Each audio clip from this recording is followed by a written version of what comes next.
Srinath Reddy Mittapalli YouTube channel స్వాగతం. నమస్కారం. నేను మీ శ్రీనాథ్ రెడ్డి మిట్టపల్లి. వెళ్తానికి వచ్చి మార్చి 1, 2026 సంవత్సరం. ఇవాళ ముఖ్యాంశాలకు వచ్చినట్లయితే గల్ఫ్ రీజన్స్లో ప్రస్తుతానికి ఉన్నటువంటి పరిస్థితుల దృష్ట్యా కువైట్ ఉన్నటువంటి మన భారతదేశానికి సంబంధించిన రాయబారికలు ఎంబసీ వాళ్ళు ఒక ప్రెస్ నోట్ అనేది రిలీజ్ చేయడం జరిగింది. ప్రస్తుతానికి సిబిఎస్ఈకి జరుగుతున్నటువంటి ఎగ్జామ్స్ ఏవైతే ఉన్నాయో 10వ తరగతి మరియు ఇంటర్కి సంబంధించిన పరీక్ష ఏవైతే ఎగ్జామ్స్ జరుగుతున్నాయో ఈ ఎగ్జామ్స్ రేపు జరగాల్సినటువంటి ఎగ్జామ్ ఒకటి ఉంది 10వ తరగతికి సంబంధించింది. సో ఆ ఎగ్జామ్ని పోస్ట్పోన్ చేస్తున్నట్లు తెలియజేస్తున్నారు. అలాగే 3వ తారీఖున దీనిపైన సమీక్ష నిర్వహించి అప్పుడున్నటువంటి పరిస్థితులను బట్టి 5వ తారీఖు అలాగే ఎగ్జామ్ ఉంటుందా లేదంటే దాన్ని కూడా పోస్ట్పోన్ చేస్తారా, ఏమిటి, ఈ ఎగ్జామ్స్ మళ్ళీ ఎప్పుడు నిర్వహిస్తారు, ఇవన్నీ కూడా మనకి తర్వాత రోజుల్లో తెలియడానికి అవకాశం ఉంది. సో ప్రస్తుతానికి ఏంటంటే ఈ సిబిఎస్ఈకి సంబంధించినటువంటి 10th అలాగే +2 ఎగ్జామ్స్ ఏవైతే ఉన్నాయో వాటిని మన భారతదేశానికి సంబంధించిన స్టూడెంట్స్ ఎవరైతే ఇక్కడ సిబిఎస్ఈ ఇక్కడి నుంచి మన ఇండియాకి సంబంధించిన వాళ్ళు రాస్తుంటారు కదా, సో ఆ ఎగ్జామ్స్ అయితే కనుక పోస్ట్పోన్ చేయడం జరిగింది. అయితే దీనిపైన ఎప్పటికప్పుడు స్టూడెంట్స్, పేరెంట్స్, ఆ స్కూల్ యాజమాన్యం ఏదైతే ఉంటుందో వాళ్ళతో సంప్రదింపులు అయితే జరపండి అని చెప్పేసి ఆ ప్రెస్ నోట్లు అయితే రిలీజ్ చేయడం జరిగింది. కాబట్టి కువైట్లో ఉన్నటువంటి మన భారతదేశానికి సంబంధించినటువంటి విద్యార్థులు ఎవరైతే స్కూల్స్లో చదువుతుంటారో, మీరు ఇంటర్ కానీ లేదంటే 10th కానీ చదువుతుంటే రేపు ఎగ్జామ్స్కి అటెండ్ అవ్వాల్సిన వాళ్ళు ఎవరైతే ఉన్నారో వాళ్ళందరూ కూడా రేపు ఎగ్జామ్ అయితే ఇంకా పోస్ట్పోన్ అయింది. సో అది ఎప్పుడు ఏంటంటే డేట్ తెలియదు. సో ఫర్దర్ ఫుల్ డీటెయిల్స్ కోసం మీ స్కూల్ నేతగా కాంటాక్ట్ చేయండి. సో ఈ సమాచారాన్ని మొదటిగా ఎందుకు తెలియజేస్తుంటే రేపే ఎగ్జామ్ కాబట్టి ఇది మీకు తెలిసిన వాళ్ళందరికీ కూడా, కువైట్లో ఉన్న మన వాళ్ళందరికీ కూడా ఈ సమాచారం నేతగా తెలియచేయండి. ఇదిలా ఉండగా కువైట్లో కూడా ప్రస్తుతానికి విద్యా మంత్రిత్వ శాఖ వాళ్ళు తెలియజేసిన సమాచారం మేరకు విద్యార్థులకి ఆన్లైన్ క్లాసెస్ అనేటువంటిది కొనసాగుతాయి అని చెప్పేసి అంటారు. ఎందుకంటే ఇవాళ ఆల్రెడీ ఆన్లైన్ క్లాసెస్ నిర్వహించారు కాబట్టి ఇవి ఇలాగే కొనసాగుతాయి. కాకపోతే ఎప్పటి వరకు అంటే ఫర్దర్ నోటీస్ వచ్చినంత వరకు ఇలాగ కొనసాగుతాయని చెప్పేసి తెలియజేస్తున్నారు. సో నెక్స్ట్ దీనికి సంబంధించిన అప్డేట్ వచ్చినప్పుడు మీకు తెలియజేస్తున్నాను. అంతవరకు ఆన్లైన్ క్లాసెస్ అయితే జరుగుతాయి. అలాగే ప్రస్తుతానికి కువైట్లో అలాగే మిగతా గల్ఫ్ దేశాల్లో ఉన్న పరిస్థితులు ఏవైతే ఉన్నాయో వీటి దృష్ట్యా మన ఎంబసీ వాళ్ళు ఇంకొక హెచ్చరిక చేయడం జరుగుతుంది. ప్రతి ఒక్కరు కూడా జాగ్రత్తగా ఉండండి, అప్రమత్తంగా ఉండండి. మీకు ఏదైనా సమస్యలు ఉంటే కనుక ఎంబసీని ఇమీడియట్లీ మీరు కాంటాక్ట్ చేయండి అని చెప్పేసి కూడా తెలియజేస్తున్నారు. అలాగే ఎవరు కానీ భయభ్రాంతులకు గురి కాకండి, ఎందుకంటే పరిస్థితి అంతా కూడా అదుపులోనే ఉంది. సో కువైట్ గవర్నమెంట్ దానిపైన కృషి చేస్తుంది. సో వాటిని ఎదుర్కోవడానికే ట్రై చేస్తుంది. కాబట్టి ఎవరు కానీ భయపడకండి, కాకపోతే జాగ్రత్తగా ఉండండి. ఈ విషయాన్ని అయితే తెలియజేయడం జరుగుతుంది. అలాగే కువైట్కి సంబంధించినటువంటి ఉప ప్రధానమంత్రి మరియు మినిస్టర్ ఆఫ్ ఇంటీరియర్కి సంబంధించిన మంత్రి అయినటువంటి షేక్ ఫహద్ అల్ యూసుఫ్ గారు తెలియజేస్తున్న సమాచారం మేరకు కువైట్ గవర్నమెంట్ ప్రస్తుతానికి అన్ని చర్యలు అయితే తీసుకుంటుంది. బయట దేశాల నుంచి ఏదైనా కువైట్ పైన దాడులు జరిగితే వాటిని ఎదుర్కోవడానికి. సో ఇరాన్ నుంచి ఏవైతే దాడులు జరుగుతున్నాయో వాటిని ఎదుర్కోవడం కోసం మేము సిద్ధంగా ఉన్నాము. వాళ్ళు ఏ విధంగా దాడి చేసినా సరే మేము ఎదుర్కోవడానికి రెడీగా ఉన్నాము, సిద్ధంగా ఉన్నాము. కాబట్టి కువైట్ ఉన్నటువంటి మీరు ఎవరు కానీ భయపడకండి, భయభ్రాంతులకు గురి కాకండి, ధైర్యంగా ఉండండి అని చెప్పేసి వాళ్ళు తెలియజేస్తున్నారు. దాంతోపాటు వాళ్ళు ఇంకొక విషయం కూడా తెలియజేయడం జరిగింది. మీరు ఎలాంటి ఫేక్ న్యూస్ను కానీ ప్రచారం చేయకండి. ఏదైనా సరే అఫిషియల్ వెబ్సైట్స్ ద్వారా కానీ మిగతా మాధ్యమాలు ఏవైతే ఉంటాయో వాటి ద్వారా వచ్చిన సమాచారాన్ని మాత్రమే మీరు నిర్ధారించుకోండి. అంతే తప్ప సోషల్ మీడియాలో వచ్చినట్టు చాలా రకాల ఫేక్ న్యూస్ వస్తున్నాయి, వాటిపైన మేము దృష్టి సాధిస్తున్నాం. కాబట్టి జాగ్రత్తగా ఉండండి అని చెప్పేసి తెలియజేస్తున్నాం. సో అలాంటి ఫేక్ న్యూస్ అయితే కనుక ప్రచారం చేయకండి. ఒకవేళ ఎవరైనా చేస్తే కనుక వాళ్ళపైన కూడా మేము చర్యలు తీసుకోబడుతుందని చెప్పేసి తెలియజేస్తున్నారు. అలాగే కువైట్కి సంబంధించినటువంటి న్యూస్ ఏజెన్సీ ఏదైతే ఉందో కోనా అని చెప్పేసి అంటాం కదా, కువైట్ న్యూస్ ఏజెన్సీ. సో వీళ్ళు ఒక ప్రకటన అయితే చేయడం జరిగింది. వదంతులు నమ్మవద్దండి అని చెప్పేసి తెలియజేస్తున్నారు. సోషల్ మీడియాలో కొంతమంది కొన్ని పోస్టులు అయితే పెట్టడం జరుగుతుంది. వాటిలో కొన్ని వాస్తవాలు ఉంటున్నాయి, కొన్ని అవాస్తవాలు ఉంటున్నాయి. సో దీనిపైన కువైట్కి సంబంధించినటువంటి ఈ కోనా వాళ్ళు ఒక అబ్జర్వేటరీ టీంని అయితే ఏర్పాటు చేయడం జరిగింది. వీళ్ళు ఎప్పటికప్పుడు సోషల్ మీడియాలో పోస్ట్ చేస్తున్నటువంటి పోస్టులన్నీ కూడా పరిశీలిస్తూ ఉంటారు. అందులో ఎంతవరకు నిజాలు ఉన్నాయి, ఎంతవరకు అబద్ధాలు ఉన్నాయి, సో వీళ్ళు ఏం చేస్తున్నారు, ఏమిటి, ఇవన్నీ కూడా వాళ్ళు పరిశీలిస్తుంటారు. అందులో ఏదైనా తేడా ఉంటే కనుక వెంటనే వాళ్ళు చర్యలు అయితే చేపట్టడం జరుగుతుంది. కాబట్టి ఎవరైనా సోషల్ మీడియాలో పోస్టులు పెడుతుంటే మాత్రం జాగ్రత్తగా ఉండండి. సో అందులో మీరు పెట్టదగిన పోస్టులు పెడుతున్నారా లేదంటే పెట్టకూడనటువంటి పోస్టులు పెడుతున్నారా చూసుకోండి. అందులో ఇప్పుడున్నటువంటి ఈ యుద్ధ వాతావరణంలో మనం కొన్ని పనులు చేయకూడదని చెప్పేసి నేను వీడియోలు కూడా మనం చెప్పుకోవడం జరిగింది. ఈ కొన్ని సెన్సిటివ్ మ్యాటర్స్ ఉంటాయి. సో అలాంటి ఎట్టి పరిస్థితుల్లో మనం పోస్ట్ చేయకూడదు. అంటే కువైట్ గవర్నమెంట్ ముందుగా చెప్పింది మిజైల్కి సంబంధించింది కానీ అలాగే యుద్ధానికి సంబంధించినట్టు కానీ అలాగే ఏ వీడియోలు అయితే మనం పెడితే జనాలు భయభ్రాంతులకు గురవుతారో అలాంటి వీడియోలు పెట్టకుండా ఉండడం కానీ సోషల్ మీడియాలో అసత్య వార్తలు ప్రచారం చేయకుండా ఉండడం కానీ చేయడం కానీ ఇలాంటివన్నీ కూడా మానుకోండి అని చెప్పేసి తెలియజేసింది. కాబట్టి ఇలాంటి విషయాలు మాత్రం కొద్దిగా జాగ్రత్తగా ఉండండి. అలాగే ప్రస్తుతానికి ఇరాన్ పైన జరిగినటువంటి దాడులు ఏవైతే ఉన్నాయో ఆ దాడుల్లో అమెరికా ఇజ్రాయెల్ సహకారంతో నిర్వహించినటువంటి దాడుల కారణంగా ఇరాన్కి సంబంధించినటువంటి ముఖ్యమైనటువంటి నేతల్లో ఒక 48 మంది ప్రాణాలు కోల్పోయినట్లు తెలియజేస్తున్నారు.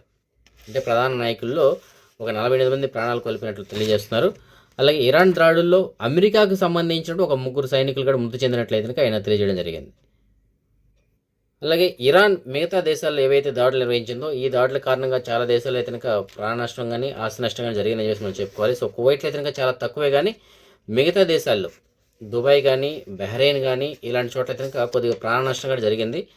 సో మరి దీని అక్కడ ఉన్నటువంటి గవర్నమెంట్ అయితే కనుక దీనిపైన ప్రస్తుతానికి మళ్ళీ సన్నద్ధమైంది. సో ఏదైనా సరే దాడులు జరిగితే వాటిని ఎదుర్కోవడానికి సిద్ధంగా ఉన్నామని చెప్పేసి కూడా తెలియజేస్తుంది. అలాగే మన సబ్స్క్రైబర్స్ ఇంకా అడుగుతున్నారు, అన్న ఫ్లైట్ స్టార్ట్ అయ్యాయా? సో ఇప్పటి వరకు కూడా మనం వీడియో పెట్టిన సమయానికి కూడా ఫ్లైట్స్ అయితే ఇంకా స్టార్ట్ కాలేదు.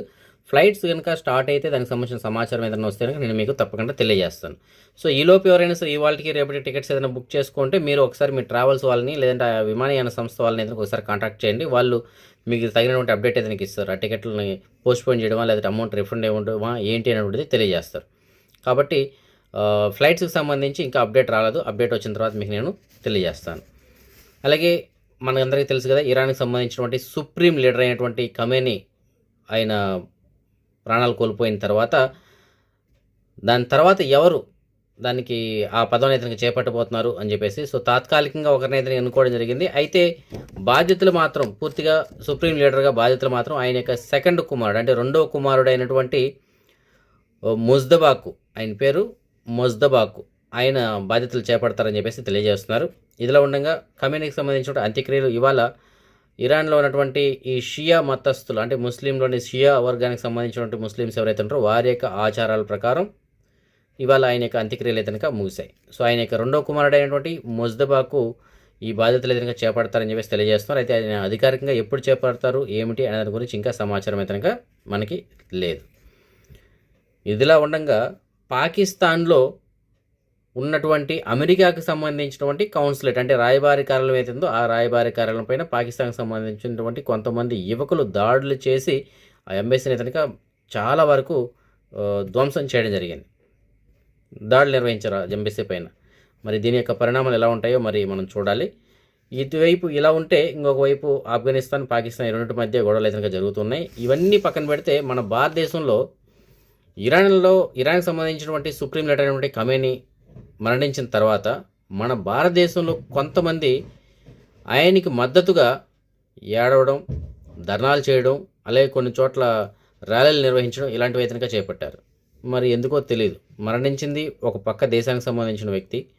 సో మన దేశంలో ఉన్నటువంటి ముస్లిమ్స్ మన దేశంలో ఏదన్నా జరిగినప్పుడు ఇలాంటి అంటే కొన్ని జరగడానికి చాలా జరిగాయి ఈ మధ్యకాలంలో. సో అలాంటి వాటిపైన అంతా కూడా స్పందించలేదు. కానీ దీంట్లో మాత్రం అంటే అందరూ ముస్లిమ్స్ అని అనట్లేదు. ఈ వర్గానికి సంబంధించిన వాళ్ళు మనకి ఇట్లా శ్రీనగర్ వైపు కానీ అంటే కాశ్మీర్ వైపు కానీ అలాగే కొన్ని కేరళలో కానీ కొన్ని ప్లేసెస్లో అలాగే మనకి బెంగాల్లో కొన్ని ప్లేసెస్లో వీళ్ళందరూ కూడా ఈ విధంగా నిరసనలు ర్యాలీలు చేపట్టడం జరిగింది. అలాగే ఏడుస్తున్నారు. మరి ఎందుకో తెలియదు. ఓకే, ఒక నాయకుడు లేదంటే వీళ్ళకి సంబంధించిన నాయకుడు ఏదైనా ప్రాణాలు కోల్పోతే లేదంటే ఒక మంచి దేశభక్తుడు అయినటువంటి నాయకుడు ఎవరైనా ప్రాణాలు కోల్పోతే దానికి ఏదైనా సంఘీభావం తెలియజేయచ్చు, బాధపడవచ్చు. కానీ ఇలా ధర్నాలు ర్యాలీలు చేయడం, నిరసన వ్యక్తం చేయడం ఇవన్నీ ఎందుకో మరి తెలియట్లేదు. మన దేశంలో ఎన్నో జరుగుతున్నాయి, వాటి గురించి పట్టించుకోవట్లేదు. కానీ పక్క దేశానికి సంబంధించిన నాయకుడు చనిపోతే మాత్రం ఈ విధంగా చేస్తున్నారని చెప్పేసి సోషల్ మీడియాలో కామెంట్స్ కూడా చాలా ఎక్కువగా వస్తున్నాయి వాళ్ళపైన. సరే, అది వాళ్ళ వ్యక్తిగత అభిప్రాయం. కాకపోతే అది ఎంతవరకు కరెక్ట్ అనేది మీరు కూడా ఒకసారి ఆలోచించండి. ఇదిలో ఉండగా ఈ ఇరాన్ చేస్తున్నటువంటి చర్యల కారణంగా ఆయిల్ ధరలు కూడా పెరగడానికి అవకాశం అయితే ఉంది. ఎందుకంటే ఈ ఆయిల్ తోటి వస్తున్నటువంటి షిప్స్, క్రూడ్ ఆయిల్ని తీసుకొస్తున్నటువంటి షిప్స్ ఏవైతే ఉన్నాయో ఆ షిప్పుల్ని అడ్డుకోవడం జరుగుతుంది ఇరాన్. సో ఆ కారణం చేత ఆయిల్ ధరలు కూడా పెరగడానికి అవకాశాలు అయితే ఉండొచ్చు అని చెప్పేసి అంటున్నారు. సో ఏదైనప్పటికీ ప్రస్తుతానికి ఉన్నటువంటి పరిస్థితుల దృష్ట్యా ప్రతి ఒక్కరు కూడా జాగ్రత్తగా ఉండండి. అలాగే ఎవరు కానీ భయభ్రాంతులకు మాత్రం గురి కాకండి. సో పరిస్థితి అంతా కూడా ప్రస్తుతానికి అదుపు తప్పైతేనికి ఏమీ లేదు. కువైట్లో ఉన్న వాళ్ళు అయితే మరీ సేఫ్గా అయితే ఉన్నారని చెప్పేసి మనం చెప్పుకోవాలి. సో ప్రతి ఒక్కరు కూడా అధైర్యపడకుండా జాగ్రత్తగా ఉండి ఇంటి దగ్గర ఉన్న వాళ్ళు కూడా కొద్దిగా ధైర్యం చెప్పండి. ఎందుకంటే కొంతమందికి ఇలాంటి చిన్న చిన్న వాటికి కూడా కంగారు పడేటువంటి అవకాశాలు అలాగే భయపడుతున్న వాళ్ళు చాలామంది ఉండొచ్చు. సో అలాంటి వారికి మీరే ఇంకా కొద్దిగా ధైర్యం చెప్పండి ఇక్కడ ఉన్న సిచ్యువేషన్స్ గురించి.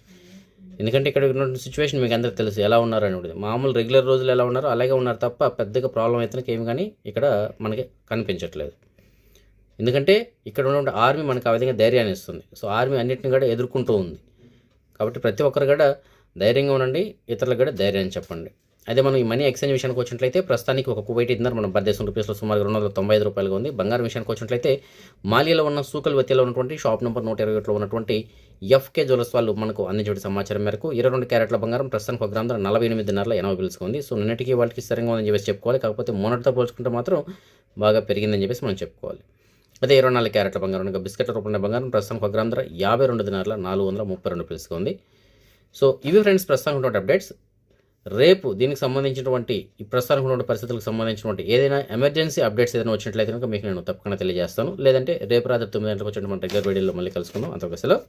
జై హింద్.